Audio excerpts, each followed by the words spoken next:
Salam əziz şagirdlər. Bugün biz silsilə mövzusuna müraciət edək. İlk öncə ədədi silsilə mövzusu ilə tanış olaq. Belə bir ardıcılığa baxaq. 3, 7, 11, 15 və s. Deməli, burada görürük ki, ardıcılığın istənilən həddi, ikincidən başlayaraq hər bir həddi özündən əvvəlki hədlə 4 ədədinin cəminə bərabərdir. Yəni 7 bərabərdir 3 ilə 4-ün cəminə, 11 bərabərdir 7 ilə 4-ün cəminə, 15 bərabərdir 11 ilə 4-ün cəminə və s. Bax, bu şəkildə olan ədədi ardıcıllıqlara ədədi silsilələr deyilir. Yəni ikincidən başlayaraq hər bir həddi özündən əvvəlki hədlə eyni bir ədədin cəminə bərabər olan ardıcıllıqlar ədədi silsilələr adlanır. Ədədi silsiləni A1, hədlərini A1, A2, A3, AN kimi işarə edirik. Və ədədi silsilənin ümumi olaraq AN silsiləsi kimi yazırıq. Burada N natural ədəddir və ardıcılığın hədlərinin nömrəsidir. Ardıcıllığın deməli hədlərinin fərqləndiyi ədəd onun silsilə fərqi adlanır. D hərfi ilə işarə olunur. Yəni D nəyə bərabərdir? D əvvəlki hədlə növbəti hədlə əvvəlki həddin fərqidir. Yəni D bərabərdir A2 minus A1 bərabərdir A3 minus A2 və s. AN minus 1. Yəni hər həddən əvvəlki həddə çıxdıqda alınan fərq ədədi silsilənin fərqi olur və D hərfi ilə işarə olunur. Əgər D müsbət bir ədəd olarsa, ədədi silsilə artan olur. D bərabər 0 olarsa, ədədi silsilə sabit olur. Burada qeyd edək. Artan ədədi silsilə olur. D 0 olduqda sabit ədədi silsilə olur. D mənfi olduqda isə azalan ədədi silsilə olur.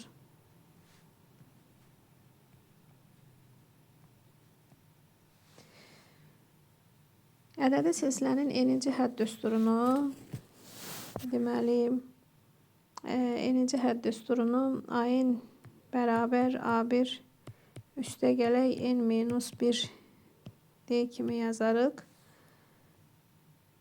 Və bu ardıcıllıqla ədədi silsilənin istənilən həddini tapmaq olar. Məsələn, tutaq ki, A1 5, D 2-dir. 10-cu həddi tapmaq tələb olunur. Məsələn, A10-u tapmaq tələb olunur. Biz necə edərik onda? Düstura əsasən A10 bərabərdir 5 üstəgələk 9D. D də 2 olduğuna görə bu şəkildə yaza bilərik. Yəni 5 üstəgələk 18 bərabər 23. Deməli, birinci həddi 1, silsilə fərqi 2 olan ədədi silsilənin 10-cu həddi 23-ə bərabərdir. Əgər ədədi silsilədə hər hansı bir k-cı hədd, belə şərti belə qoyaq ki, NK-dan böyük olsun. Deməli, hər hansı k-cı və n-ci hədlər verilibsə, deməli, o zaman n-ci hədd bərabərdir k-cı hədd üstəgələk n minus k vurulsun D kimi yaza bilərik. Və buradan da ədədi silsilənin silsilə fərqinin tapılması üçün belə bir formula çıxarda bilərik ki, D bərabərdir AN minus AK bölünsün N minus K. Bu düstur bizə nə zaman lazım olur? Bu düstur bizə o zaman lazım olur ki, ədədi silsilənin hər hansı istənilən 2 həddi verilsin və biz o zaman ədədi silsilənin istənilən silsilə fərqini istənilən 2 hədd üçün tapa bilərik. Məsələn, silsilənin tutaq ki, 3-cü həddi 5-dir. Məsələn, 12-ci həddi 12-ci həddi olsun 23. Biz silsilə fərqini tapaq. Bunun üçün A12 minus A3 bölünsün 12 minus 3 yaza bilərik. Buradan A12 ilə A3-ün qiymətlərini yerinə yazsaq 23 çıxaq 5 bölünsün 9 yaza bilərik. Bu da 18 bölünsün 9 bərabər 2 olar. Yəni 3-cü həddi 5, 23, 12-ci həddi 23 olarsa, bu tipdə olan ədədi silsilənin silsilə fərqi 2 olmuş olar. Baxaq, deməli, silsilənin xassələrinə baxaq. Birinci xassəsi belə olsun ki, deməli, ədədi silsilənin ikincidən başlayaraq hər bir həddi özündən eyni uzaqlıqda duran hədlərin ədəd ortasına bərabərdir.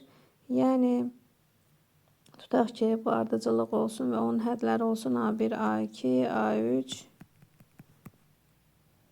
AM minus K, AN, AM plus K,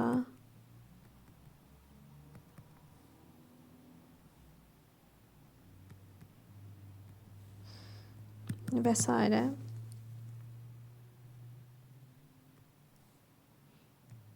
Burada nöqtələrdir, yəni hədlər yerləşir.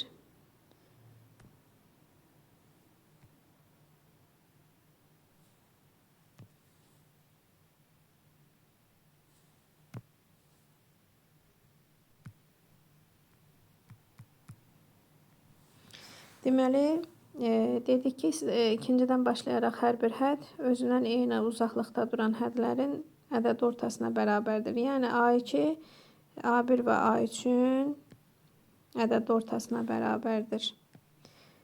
Məsələn, AN özündən demək, bir vahid sağda və solda duran qonşu hədlərin ədəd ortasına bərabərdir. Yəni, AM minus 1 plus AM plus 1 bölünsün 2.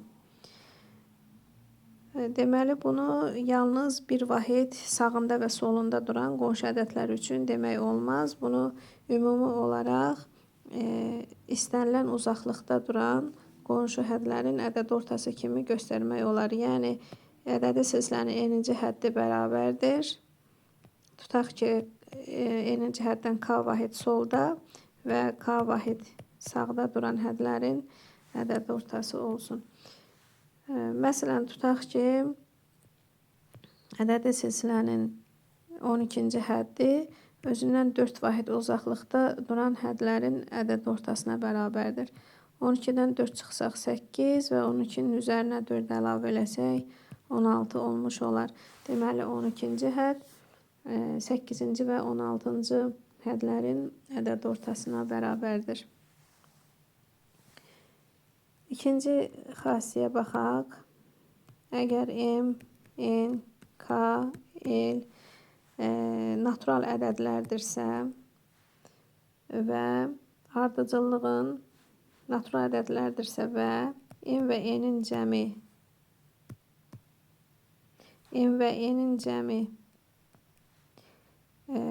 K ilə L-in cəminə bərabərdirsə,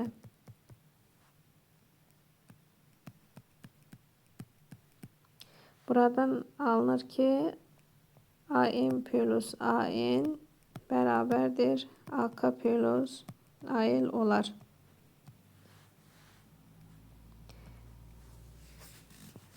Yəni, istənilən 4 natural ədəd üçün bunlar ardıcıllığın hədlərinin nömrələridirsə, M və N-in cəmi K ilə L-in cəminə bərabərdirsə, onda bu nömrəli hədlərin cəmləri də bu şərti ödəyər. Məsələn, tutaq ki, ardıcıllıqda ədədi silsilədə 3-cü və 5-ci hədlərin cəmi bərabər olar 2-ci və 6-cı hədlərin cəminə. Yəni, indekslərin cəmi bərabərdirsə, o nömrələrdə duran hədlərin də cəmi bərabər olmuş olar. Yəni bunu isbat eləmək olar ki, doğrudan da belədir. Məsələn, AM-ə baxsaq, AM-i necə yazmaq olar? A1 plus M minus deməli 1-dir. A-ni necə yazmaq olar? A1 plus N minus 1-dir. Və biz bunları toplasaq, AM plus AN bərabər olar 2A1 plus, deməli bunları da açıq şəkildə yazsaq, olar MD minus D plus ND minus D. Buradan AM plus AN bərabərdir 2A1 plus M plus ND minus 2D. İndi baxaq AK ilə AL-in cəminə. AK-nı yazsaq, A1 plus K minus 1D. L-i də yazsaq, A1 plus L minus 1D. Və bunların da cəminə baxsaq, oxşar qayda ilə AK plus AL bərabər olar 2A1. KD ilə LD-ni açsaq, olar K plus LD minus 2D. Və buradan da bilirik ki, şərtə görə K plus L cəmi ilə M plus L cəmləri bərabərdir. Və ona görə də alınır ki, doğrudan da alınmış ifadələr eyniliklə bərabər olar. Beləliklə, deməli, xassəmizin doğruluğunu isbat eləmiş olduq. İndi isə ədədi silsilənin hədlərinin cəminə baxaq. İlk n həddinin cəminə baxaq.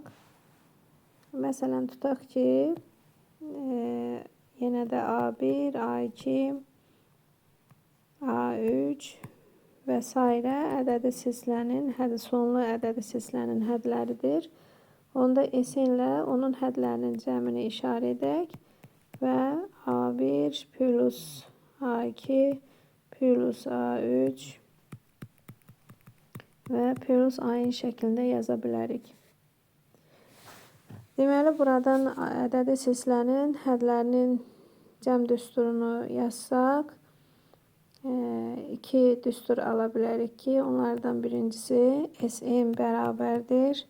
Birinci hədd plus n-ci hədd bölünsün 2 vurulsun hədlərin sayı. Bu düsturdur. İkinci isə SN bərabərdir 2A1 plus N minus 1D bölünsün 2 vurulsun N. Bu da ikinci düsturdur. Deməli, əgər silsilənin birinci və sonuncu həddi verilibsə, onun hədlərinin cəm düsturunu birinci düsturla, A1 və yəni birinci həddi ilə silsilə fərqi verilibsə, A1 və D verilibsə, ədədi silsilənin n həddinin cəmini isə ikinci düsturla hesablaya bilərik. Deməli, ədədi silsilənin ilk n həddinin cəmi SN hər hansı bir düsturla verilərsə, yəni ki, hədlərin cəmini SN ilə işarə etsək və bu hədlərin cəmi tutaq ki, SN-dir, onda hər hansı K nömrəli hədd üçün həmən hədd bərabər olar SK minus SK minus 1. Yəni, bu şərti ödəyər. Yəni, bu zaman A1 ilə S1 kimi qəbul edirik. Məsələn, A2-ni yaza bilərik ki, S2 minus S1.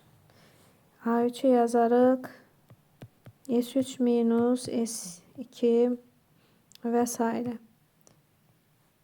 Yəni, bu şəkildə yaza bilərik.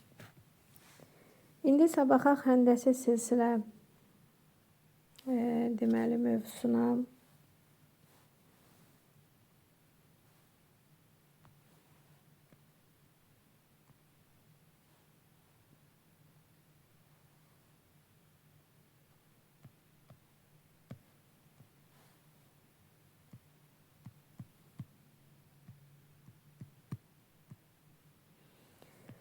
Baxaq həndəsə silsilə mövzusuna. İlk öncə belə bir ardıcıllıq göstərək. Məsələn, 3,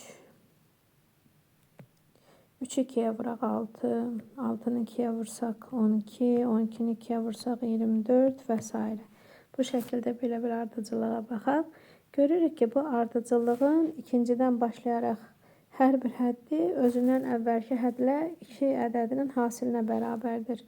Yəni 6 bərabərdir 3 vurulsun 2, 12 bərabərdir 6 vurulsun 2, 24 bərabərdir 12 vurulsun 2 və s.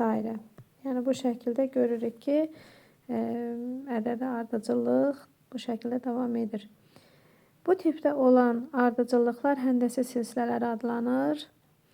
Yəni əgər ədədi ardıcıllıqda ikincidən başlayaraq hər bir hədd özündən əvvəlki hədlə eyni bir ədədin hasilinə bərabər olarsa, belə ardıcıllıqlar həndəsə silsilələri adlanır. Həndəsə silsiləni ümumi olaraq ümumi həddini B ilə işarə edirik. Burada n hədlərin nömrəsidir. Yəni hədləri B1, B2 və Bn. Yəni birinci hədd, ikinci hədd və sonuncu həddini B ilə işarə etsək, B-in həndəsə silsiləsini bu şəkildə yaza bilərik.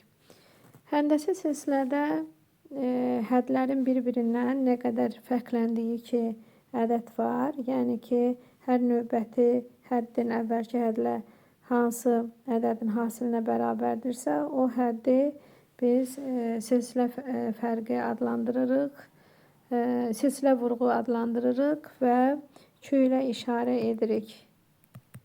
Silsilə vurğu. Yəni bu həddi biz silsilə vurğu adlandırırıq. Bizim göstərdiyimiz misalda silsilə vurğu 2'ye bərabərdir. Deməli, həndəsə silsilədə silsilə vurğunu tapmaq üçün hər həddi özündən əvvəlki həddə bölmək lazımdır. Yəni B2-ni B1-ə, B3-ü B2-yə və s. Yəni bu şəkildə hədlərin nisbətinə baxa bilərik. Məsələn, B-nin B-1-ə və s. Bəs həndəsə silsilənin ixtiyari 2 həddi verilərsə, məsələn, tutaq ki, hər hansı bir BK həddi və hər hansı bir BN hədləri verilib və burada tutaq ki, NK-dan böyükdür.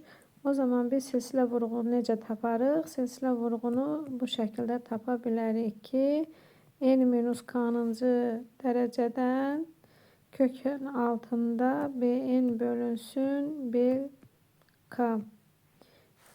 Yəni bu şəkildə biz silsilə vurğunu tapa bilərik. Həndəsə silsilənin n-ci hədd düsturunu isə B ilə işarə etsək,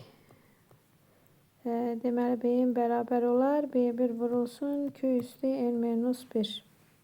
Bu da həndəsə silsilənin n-ci hədd düsturu adlanır. Bir şərtlə ki, deməli burada Q sıfırdan fərqli olsun. Əgər həndəsə silsilədə deməli Q 1-dən böyük və birinci həddə müsbət ədəd olarsa silsilə artan, Q 1-dən böyük, B1 isə mənfi ədəd olarsa silsilə azalan olar. Bunları yazaq burada bir xassə kimi. Deməli, silsilə vurğu 1-dən böyük, birinci həddə müsbət olarsa silsilə artan, silsilə vurğu 1-dən böyük və birinci hədd mənfi olarsa silsilə azalan olar. Əgər silsilə vurğu 0 ilə 1 arasında olan hər hansı bir müsbət ədəddirsə və B1-dən müsbətdirsə, silsilə azalan. Əgər yenə də Q 0 ilə 1 arasında olan hər hansı müsbət bir ədəddirsə və B1 mənfi ədəddirsə, silsilə artan olar. Q bərabər 1 olduqda, yəni silsilə vuruğu 1 olsa, bu zaman silsilə stasionar silsilə adlanar. Yəni sabit olar da, dəyişməz olduğu kimi qalar.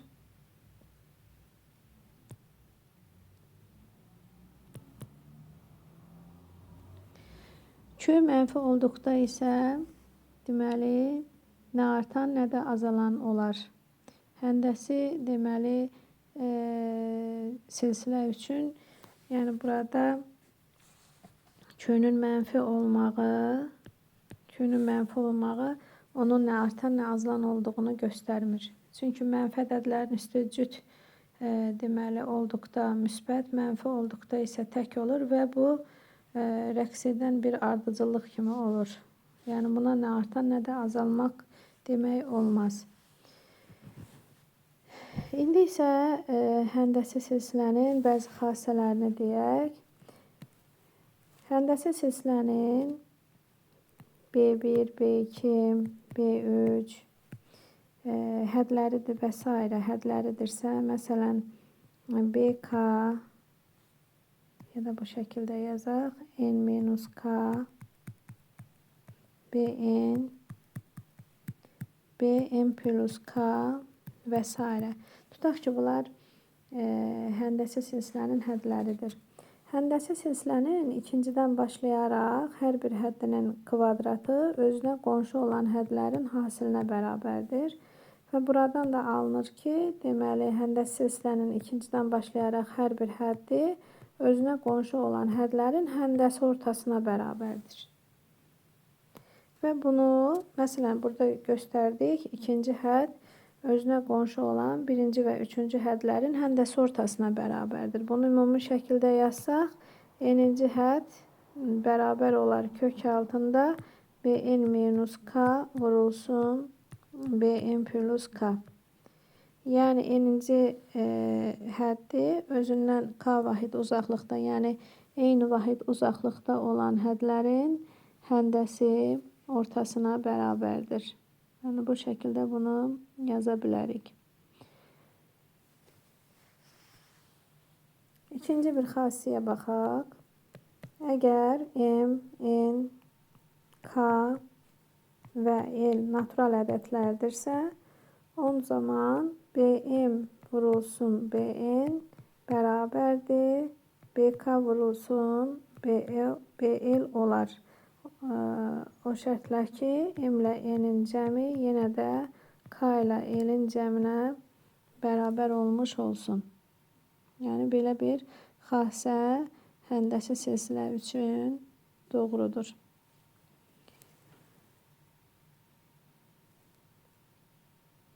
İndi isə həndəsi silsilənin hədlərinin cəminə baxaq.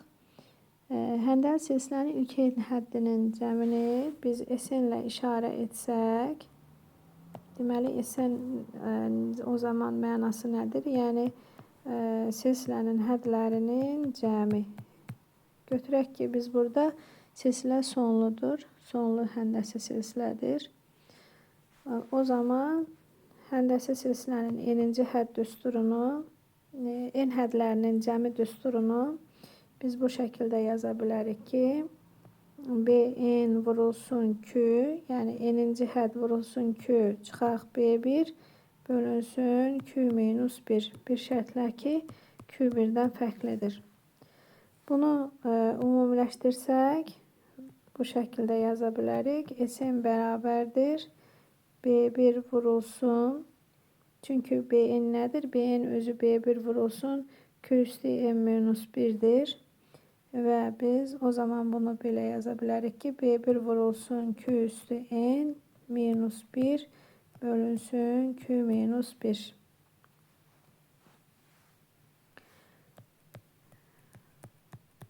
Yəni həndəsi silsilənin birinci həddi və silsilə vuruğu verilsə, onun istənilən sayda həddinin cəmini bu şəkildə hesablaya bilərik. Xüsusi bir hal deyək ki, əgər silsilə sonsuz azalan həndəsi silsilədirsə, yəni ki, onun silsilə vuruğu modulca birdən kiçikdirsə, silsilə vuruğunun modulca birdən kiçik olmağı nə deməkdir? Yəni o 1 ilə -1 arasında yerləşən hər hansı bir ədəddirsə, bu zaman silsilə sonsuz azalan silsilə olur və sonsuz azalan həndəs silsilənin hədlərinin cəmini S ilə işarə etsək, yəni SB1 plus B2 plus və s. Yəni sonsuz olduğuna görə n-ci hədd bizə məlum deyil və ona görə də bu zaman n-ci həddə yaza bilmərik. Və bu silsilənin hədlərinin cəmini bu şəkildə bir düsturla tapmaq olar. S bərabərdir B1 bölünsün 1 minus Q. Q fərqlidir. Yenə də birdən. Yəni dediyimiz kimi Q -1 aralığından götürülmüş hər hansı bir ədəddir. Məsələn, belə bir nümunəyə baxaq. Tutaq ki, 4 plus 2 plus 1 plus 2-də 1 plus 4-də 1 plus 8-də 1 və s. Bu şəkildə bir ardıcıllıqdır. Həndəsi, yəni silsilədir. İndi biz onun hədlərinin cəmini tapmalıyıq. Bu cəmi tapmaq üçün biz deməli görürük ki, burada birinci hədd 4'dür. Yəni B1 4'dür. Q isə 2'də 1'ə bərabərdir. Və bunları nəzərə alsaq, biz bu cəmi belə tapa bilərik ki, 4 bölünsün 1 minus 2'də 1. Və buradan da 4 bölünsün 2'də 1 bərabər 8. Yəni bu şəkildə verilmiş sonsuz azalan həndəsi silsilənin elementlərinin hədlərinin cəmi 8'ə bərabər olmuş olar. Belə bir xüsusi qaydaya da baxaq. Əlavə olaraq tutaq ki, həndəsi silsilənin ilk n həddinin hasilini deməli P ilə işarə edək. Yəni P'nin bərabər olsun B1 vurulsun B2 vurulsun Bn. Hədlərin hasilini bu şəkildə yazaq. Adətən məsələlərin və ya tapşırıqların həllində həndəsi silsilənin hədlərinin hansısa deyək sayda hədlərinin hasilini tapmaq tələb olunur və bu zaman bu düstur yararlı ola bilər və bunu deməli qısaldılmış şəkildə nə cür yaza bilərik? Pn bərabərdir kök altında B1 vurulsun Bn üstü n. Bu şəkildə yaza bilərik. Bax, bu düsturun köməyi ilə həndəsi silsilənin müəyyən sayda hədlərinin hasilini hesablaya bilərik. Məsələn, tutaq ki, B4 bərabərdir kök altında 2 və bizdən ilk 7 həddin hasilini tapmaq tələb olunur. İlk 7 həddin hasilini tapmaq tələb olunur. Yəni, deməli, B1 vurulsun B2 vurulsun B3 vurulsun B4 B5 B6 B7. Yəni bunu tapmaq tələb olunur. Onda biz bunu necə tapa bilərik? Yazarıq ki, P7 bərabərdir kök altında B1 vurulsun B7'nin deməli üstü 7. Bu da bərabərdir. B4 birinci və 7-ci hədlərdən eyni uzaqlıqda olduğuna görə yəni ki B4 bilirik ki bu zaman B4'ün kvadratı bərabərdir. B1 vurulsun B7 olar. Yəni B4 B1'dən və B7'dən 3 vahid uzaqlıqda olduğuna görə, yəni hər iki həddən eyni uzaqlıqda olduğuna görə Bu hədd B1 və B7-nin həndəsi ortasına bərabər olmuş olar. Və ona görə də burada B1 və B7 hasilini biz B4-ün kvadratının üstü 7 kimi yaza bilərik. Və buradan da deməli kökü qüvvətin kökünü alsaq, kvadrat kökünü alsaq, B4 üstü 7 almış olarıq. Və buradan da B4'ün qiyməti kök altda 2 olduğuna görə bunu bu şəkildə yaza bilərik. Və bunu hesablasaq, kök altda 2'nin deməli kvadratının üstü 3 vurulsun, kök altda 2 yazsaq, bu da 8 kök altda 2 etmiş olar. Deməli silsilə mövzusunun izahı bu qədər. Hələlik sağ olun. Növbəti dərslərimizdə görüşənə qədər.